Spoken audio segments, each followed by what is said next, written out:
አሰላሙ አለይኩም ወራህመቱላሂ ወበረካቱ። እንዴት ናችሁ? ሰላም ናችሁ? ለመልካም ሁሉ ሰላም አለው አልሐምዱሊላህ። ይህን ቪዲዮ ሰብስክራይብ፣ ላይክ፣ ሼር አድርጉልኝ ማለት ነው። እንግዲህ ይህ ወንድማችን አላህ ይረሃመው፣ አላህ ጀነተል ፈርዶስ ሲወፍቀው ሰሞኑን ብዙ ሶሻል ሚዲያ ላይ እየተዘዋወረ አይቼዋለሁ ማለት ነው። እሱ ምንድነው አስዋን ነው ተወልዶ ያደገው፣ እንደዚሁም ደግሞ የሚኖረውም አስዋን ነው። አስዋን ደግሞ ባይዘወይ እንደ ግብጾች አይደሉም። ከግብጾች ለየት ያለ ማንነት ያላቸው፣ ልክ እንደ ሱዳን ነው አመለካከታቸው፣ አስተሳሰባቸው፣ ምግባቸው፣ ሁሉ ነገራቸው ማለት ነው። እና በዚህ መልኩ ሰርጉን እያከበረ ነበር። በመጀመሪያ ደረጃ ኦር ከሁለት ሳምንት በፊት ቤቱን በቤተሰቦቿ አዞረ፣ በሚስቱ አዞረ፣ የሚዞረውን ነገር አዞረ እና አስዋን የሆነ ደንብ አላቸው። ደንባቸው ምንድን ነው? በጣ ወይም ደግሞ ትናንሽ ዶሮዎች በሩዝ ተሰግዝጎ ማህሺ ይሰራና የመጀመሪያ ቀኑ ይበላል ማለት ነው። እና ወንድሜ ይህን ትበላለህ ስትለው እህቱ ይህንማ እኮ እኔ አልበላም እናንተን የምትበሉት ይላታል ማለት ነው። አስባችሁታል? እና እንደዚህ እያለ ደግሞ እንደዚህ ከመሀል ቤት ቁጭ ብለው እያወሩ ደግሞ ምን ይላል? እኔ እኮ የዛሬ ሳምንት ሰርግህ ነው ሲሉት፣ አይ እኔ እኮ የዛሬ ሳምንት የለውም በቃ ይሄዳሉ ወደ መንገዴ ምናምን ይላቸዋል ማለት ነው። እነሱ ግን ምንም አላሰቡትም፣ አላለሙትም።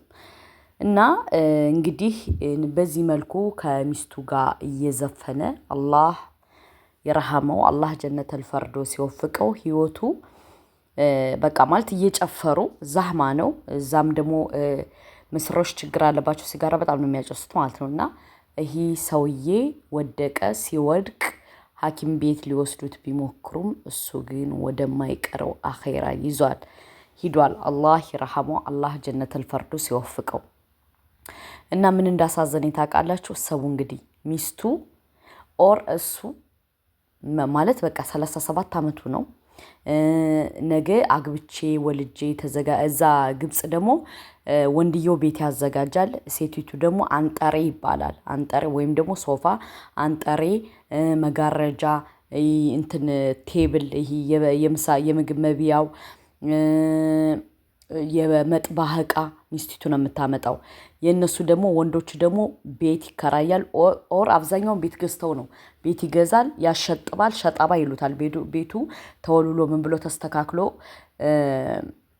ከዛ እሱ ምንድን ነው የሚያመጣው? አልጋ ፍራሽ እሱ ነው የሚገዛው። እሷ ደግሞ ምን ትገዛለሽ? የምግብ ቴብል፣ ምግብ መብያው፣ አንጠሬ ወይም ሶፋ፣ እንትን ፍሪጅ፣ ስቶብ፣ የመጥባህ እቃ፣ የማድ ቤት እቃ ማለት ነው፣ አንሶላ ምናምን እሷ ነው ይዛ የምትመጣው። እሷ ነው ይዛው የምትመጣው ማለት ነው። እና እንደዛ ነው ባህላቸው። ገባችሁ? እና ባህላቸው በጣም ከባድ ነው። ከዛ ደግሞ ሚስቲቱ ሰራችም አልሰራችም ግዴታ እሱ ነው የሚያስተዳድራት።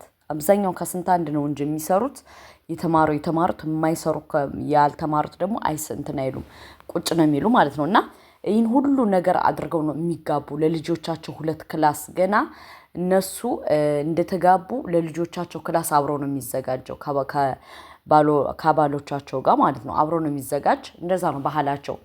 እና አሰቡት እንግዲህ ይህን ሁሉ ነገር አዘጋጅቶ ኦር እሷ ማዘጋጅታ ነገ ባሌ ብላ ለነገ ህይወቴ ብላ እሷም ስንት ተዘጋጅታ ግን ሲሞት አስባችሁታል?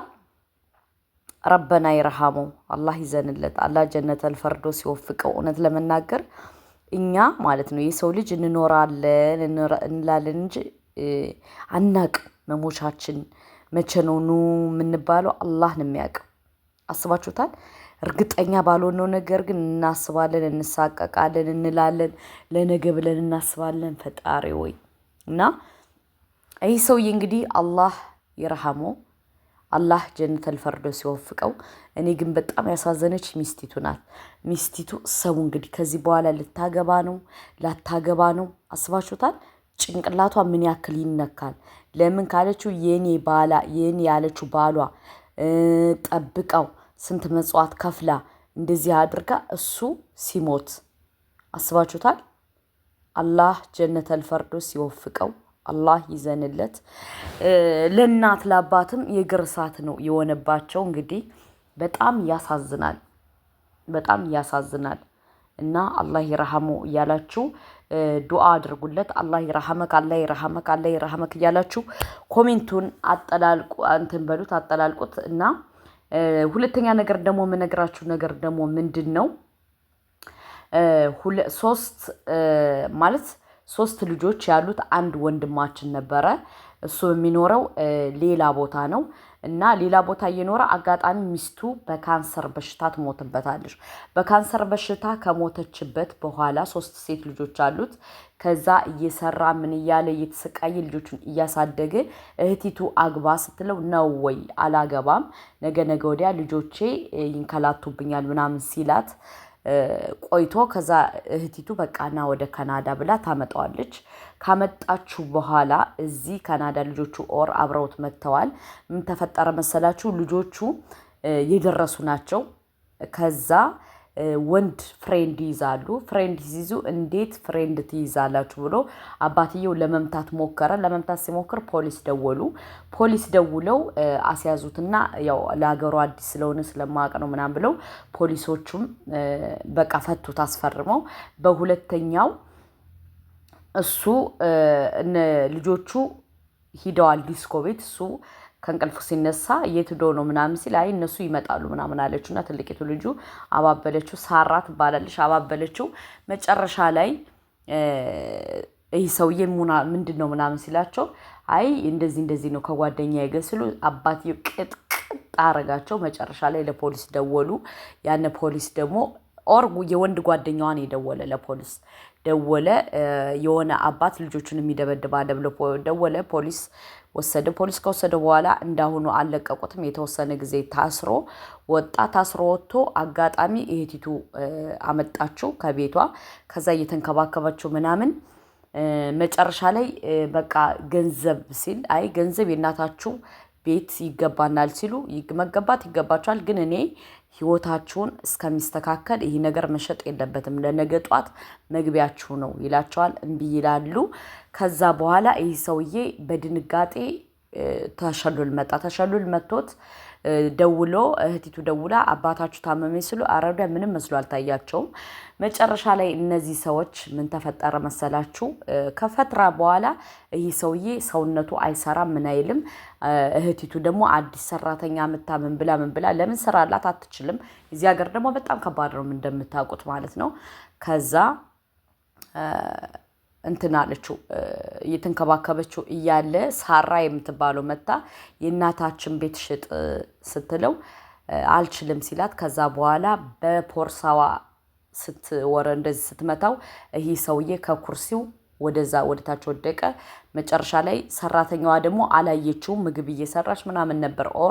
ከዛ በኋላ ልክ ስትወጣ ምንም ማድረግ አልችልም ለእህቷ ደወለሽ። እህቲቱ ደግሞ ነይ ደረሽ ስትብላት እሺ ብላ እህቲቱ እየሮጠች ስትመጣ ምንም ማድረግ አልቻለችም። ስታለቅስ ምን ስትል መጨረሻ ለፖሊስ ደወለሽ። ፖሊስ መጥቶ ይዛፍ ወሰደው። እሱ ሲጀምር ሙቷል። ረበና ይርሐሙ ያቅፍርሌው። ከዛ በኋላ እነዚህ ልጆች ቤቱን ሸጡት። በቃ ምንም አባታቸው ራሱ መሞቱ ምንም መስሎ አልታያቸውም። 3 ቀኑን ቁጭ ብሎ ለማልቀስ ራሱ 3 ወር መሆነባቸው።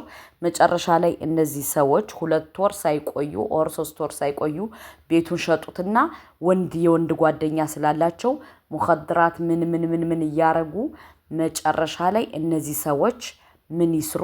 አክስቲቱ ደግሞ ከነሱ ተደብቃ ሌላ ሰፈር ቀይራ አገር ቀይራ ምን ብላ ለራሷ ህይወቷ መኖር ጀመረች። ለምን? ልጆቹ አይረቡም ማለት ነው። መጨረሻ ላይ የተፈጠረው ነገር ምንድነው? እነዚህ ልጆች ስራ አጡ። ስራ ሲያጡ በቃ መቀጠር አለባቸው ተብሎ ዲስኮ ቤት ተቀጠሩ። ዲስኮ ቤት ሲቀጠሩ ከእህቲቱ ጋር ትንሿ ስትጣላ እህቷን ጠርሙስ ወይም በኸምር እንትን ስትመታት መጨረሻ ላይ ወዲያው ሞተች። ልክ አባትየውን እንደገደለችው አሟሟት እሷም ሞተች። ለፖሊስ ተደውሎ ስትሄድ መጨረሻ ላይ እሷ ህይወቷ አልፏል። ልክ አባቷን በገደለችው አመለካከት አላህ ይዘንልን፣ አሟሟታችንን ያሳምረው። እሷ በኸምሯ ወደ አላህ ተገናኘች። ልክ አባቷን ገፍታ እንደጣለችው ትንሽ እህቷ በጠርሙስ መትታት እንድትሞት ሆነች። መጨረሻ ላይ ግን ሁለቱ እህቶቹ ምን ሆኑ? መንገድ ለመንገድ መተኛት ጀመሩ። ከዚህ ሀገር ደግሞ ያጀማ አንድ ጊዜ ሲስተም ውስጥ ከወጣችሁ በጣም ከባድ ነው። በተለይ አዳዲስ መምጣት የምትፈልጉ ወደ ካናዳ ወላሂ ወላሂ ወላሂ ሙኸድራት የሚያጨስ ጓደኛ ካላችሁ፣ መጠጥ የሚጠጣ ጓደኛ ካላችሁ አትቅረቡት። ህይወታችሁ ሲኦል ነው የሚሆነው። ገባችሁ? ሲኦል። የዚህ ሀገር ሲስተም በጣም ከባድ ነው። መጠጥ ምናምን ጠጡ ፍሪ ነው ምናምን ይላችኋል። እንዳትሸወዱ፣ መጠጥ ከሚጠጣ ሰው እንዳትሄዱ፣ እንዳትቀርቡ፣ ምን እንዳትሉ፣ የራሳችሁን ኑሮ ኑሩ። የሚጠጣ ሰው ካለ ከጎናቸው ሸሹት። ለምን? ለመኖር ሲል ዋጋ መክፈል አለባችሁ። ለመኖር ስትሉ እናንተ ከተነካካችሁ ግን ከሙኸድራት ጋር ሲስተም ውስጥ ነው የሚያስወጧችሁ። እነዚህ የዚህ ሀገር ኦር የአውሮፓ፣ የካናዳ፣ የአሜሪካ ሲስተም በጣም ከባድ ነው። ለምን እንደሆነ ታውቃላችሁ? ከሲስተም ላይ ነው የሚያወጧችሁ። ምንም አይነት ስራ እንዳታገኙ፣ ምንም አይነት ወረቀታችሁ መስመር ይጻፍበታል። ከዛ በኋላ እናንተ ምንም ነገር ማድረግ መብት የላችሁም። ወላ አትሳፈሩ፣ የቁም እስረኛ ነው የምትሆኑት። እና በጣም ጥንቃቄ ማድረግ አለባችሁ። ወላሂ ከምሬ ነው። ምክንያቱም እኔ ከዚህ ሀገር ነው ያለው፣ ታውቀዋለሁ ሲስተሙን። እና በደንብ ተጠንቀቁ። ሙኸድራት የሚያጨስ ካላችሁ ምናምን ምናምን አትቅረቡት። ከጤነኛ ሰው ጋር ጓደኛ ሁኑ። ከጤነኛ ሰው ጋር አውሩ። ከጓደኛ ማለት በቃ ጤነኛ ሰው ምረጡ። የሚጠጣ የሚያጨስ ምን የሚል ህይወታችሁ ሲኦል ነው የሚሆነው። እነዚህ ደግሞ ምን እንደሚያደርጉ ታውቃላችሁ? እያሳሳቁ ነው ገደል የሚከቷችሁ። እነዚህ አገር እያሳሳቁ መብትህ ነው መብትሽ ነው እያሉ የቁም ቁማር ነው የሚጫወቱባችሁ።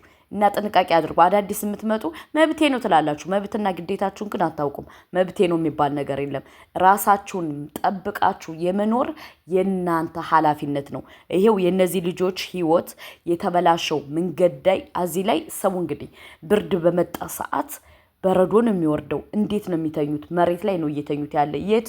ውጭ ላይ ሻሪ ላይ። ምክንያቱም መጠለያ ቤት የላቸውም። ስራ ማግኘት አይችሉም። ለምንም ሙኸድራ ስለሚያጨሱ ማንም ሰው አይቀጥራቸውም። በደማቸው ቢመረመርም ሙኸድራቱ አለ ኦልሬዲ። ገባችሁ? ህይወታቸው በራሳቸው ጊዜ ህይወታቸውን አበላሹት። አባታቸው ተው ሲላቸው የነበረ እንደዚህ ህይወታቸው እንዳይበላሽ ነበረ። ግን ህይወታቸው ተበላሽቶ አሁን አስቸጋሪ ሁኔታ ነው እንትን ያሉት ማለት ነው። እንግዲህ ሰው አክስታቸውም ሸሽታ የሄደቻቸው ምንድነው እንደማይረቡ ስለተረዳቻቸው ሐላስ ሸሽሽ እዚህ ሀገር ተይተው ማለት አትችሉም። ሲስተሙ ከባድ ነው። ገባችሁ? እና ግዴታ ምንድነው የምታረጉት? ያንን ሰው አንዴ ልትመክሩ ትችላላችሁ፣ ሁለቴ። ከዛ በኋላ ሐላስ የራሳችሁን ወረቀታችሁ እንዳይበላሽባችሁ ለቃችሁ ሰፈር መጥፋት ነው። እሷ ደግሞ ያረገችው ነገር ለቃ መጥፋት ነው። ጠፋች። እና ጥንቃቄ አድርጉ። ብዙ ጊዜ አሁን ከኔ ኢትዮ ላይ ገብታችሁ ካናዳ መምጣት እንዴት ነው ምናምን ትላላችሁ። በመጀመሪያ ስለ ህጉ አጥኑ። ህጉን በደንብ ካጠናችሁ በኋላ መምጣቱ በጣም ቀላል ነው። ኢዚ ቢዚ። ገባችሁ? ህጉን ካላወቃችሁ ደግሞ ከባድ ነው። ህይወታችሁ ሲኦል ነው የሚሆነው። መጣችሁ እንጂ ሲስተሙን ካላወቃችሁት፣ አዋዋላችሁን ካላወቃችሁት፣ ምን ካላላችሁት ከባድ ነው። እና ይህን